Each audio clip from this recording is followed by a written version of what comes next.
Muslim men are allowed to marry 4-5 times, I think, and they don't require their wife's permission, the first wife's permission to marry, correct me if I'm wrong, to marry more number of times.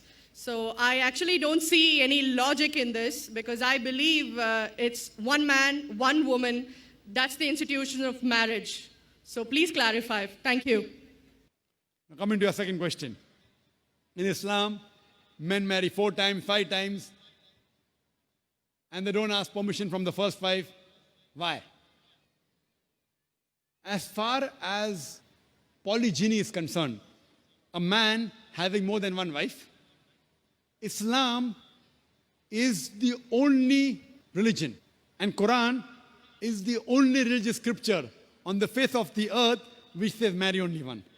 There is no religious scripture besides the Quran. I'm a student of comparative religion, which says marry only one. There's no verse in the Bible, no verse in the Bhagavad Gita, no verse in the Veda which says marry only one except the Quran. If you read the Hindu scriptures in Ramayana, the father of Sri Ram, how many wives did he have? How many wives?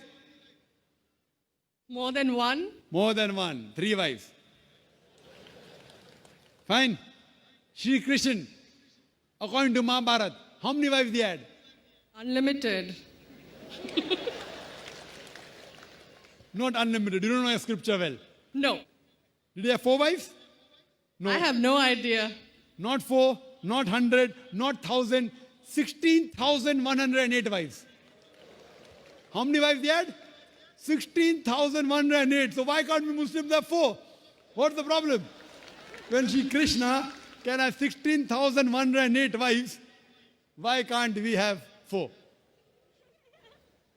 Further, if you read the Vishnu Purana, chapter number 24, verse number 1, it says a Brahmin can have up to 4 wives. If you read the Jewish scriptures, it gives you permission to have as many wives as you wish. If you read the Christian Bible, it gives you permission to have as many wives as you wish. If you read the Bible, Abraham had 3 wives.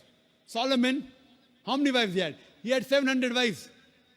It is later on, the church has put a ban that Christians should marry only one, not the Bible. It is the Jewish community married more than one wife.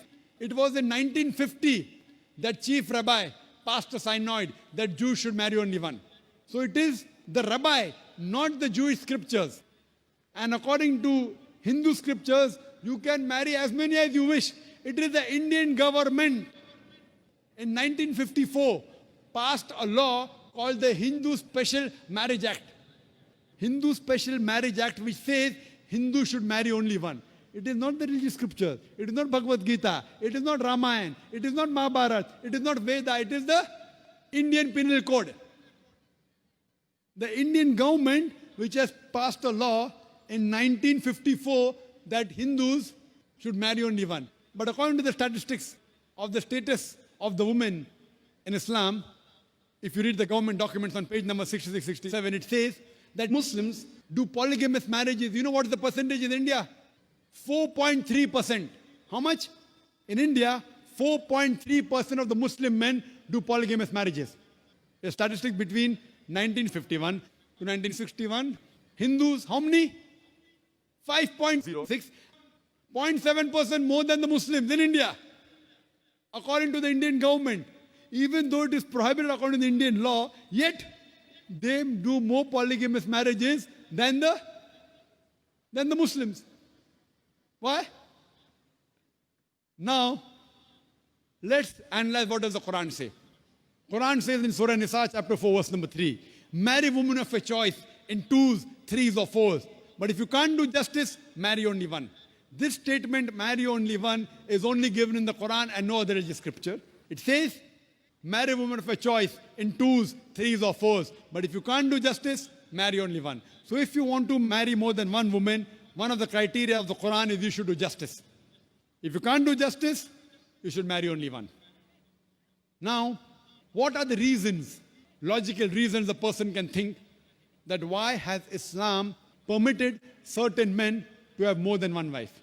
Many non-Muslims think It is fard. It is compulsory for a Muslim man to have more than one woman, to have more than one wife. It's not compulsory, it's optional. It's not fard. It's not compulsory.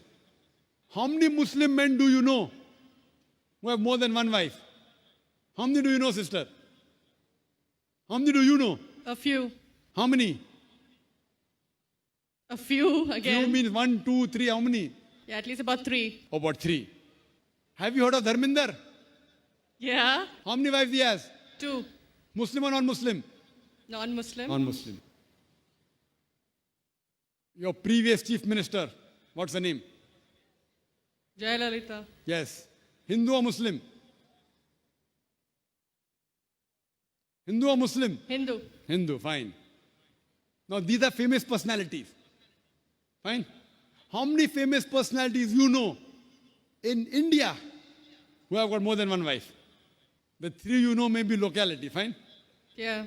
Local, maybe friend in your neighborhood, maybe your colleague. In India, there are more non-Muslims having more than one wife than the Muslims.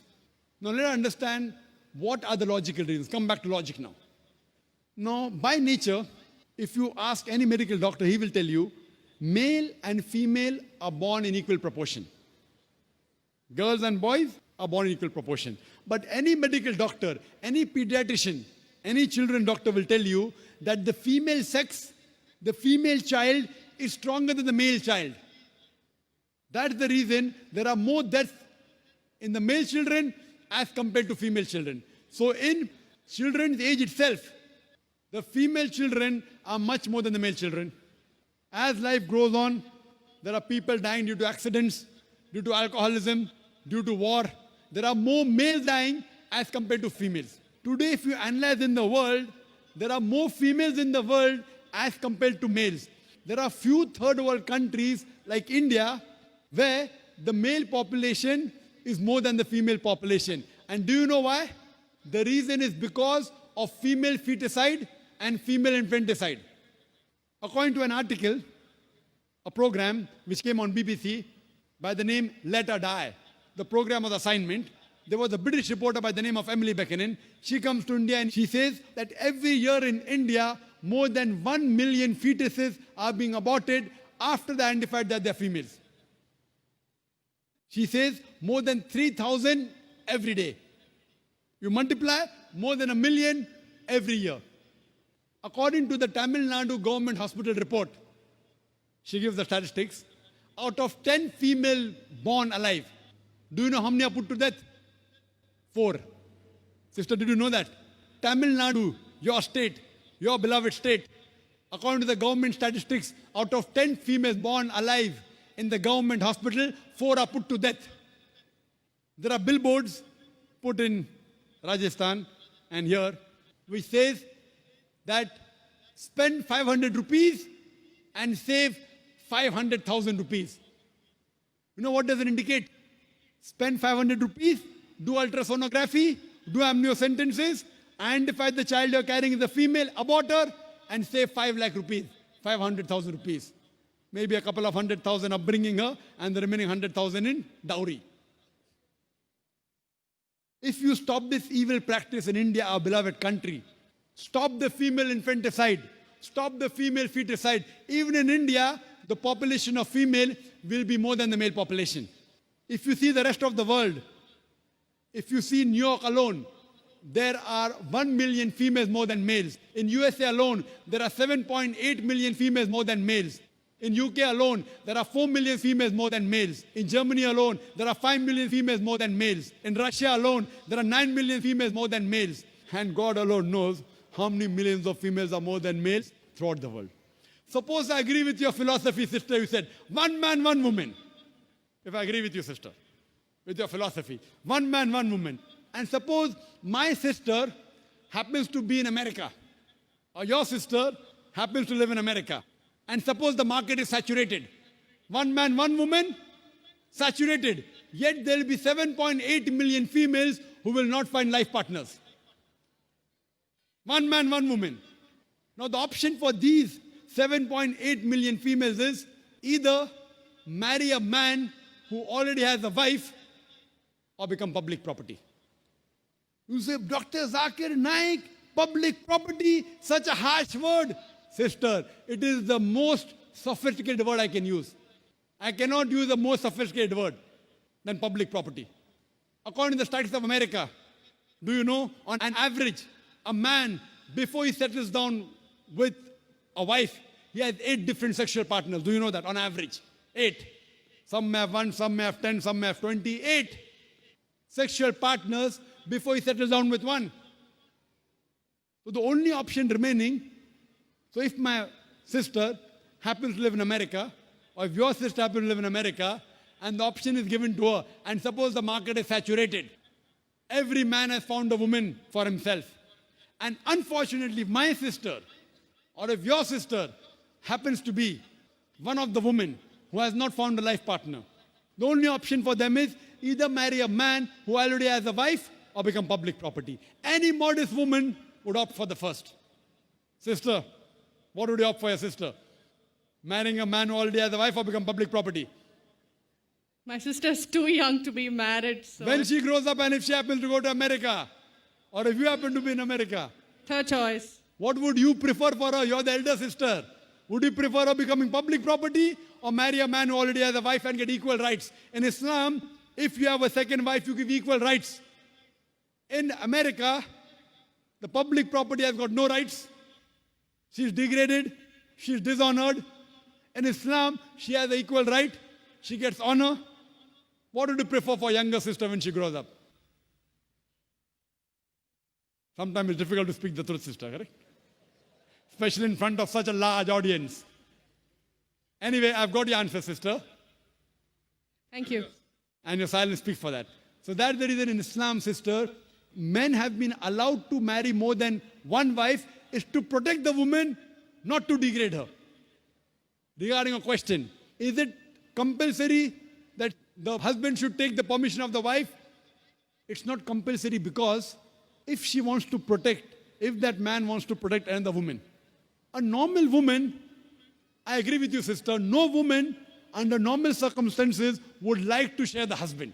You have to agree. This is human nature. But if the woman is a good Muslimah, is a good Muslim woman, what she says, let a small loss take place to prevent a big loss. She will say, I know sharing my husband is a loss for me, but I would prefer letting a small loss take place for me to prevent my sister becoming public property. She's a good human being. So she would surely give permission to the husband to marry a second woman, if she's a good Muslim woman. But taking permission is not fard, it is preferable. But at least informing is a requirement so that he does justice between the two wives. Hope that answers the question, sister. Thank you.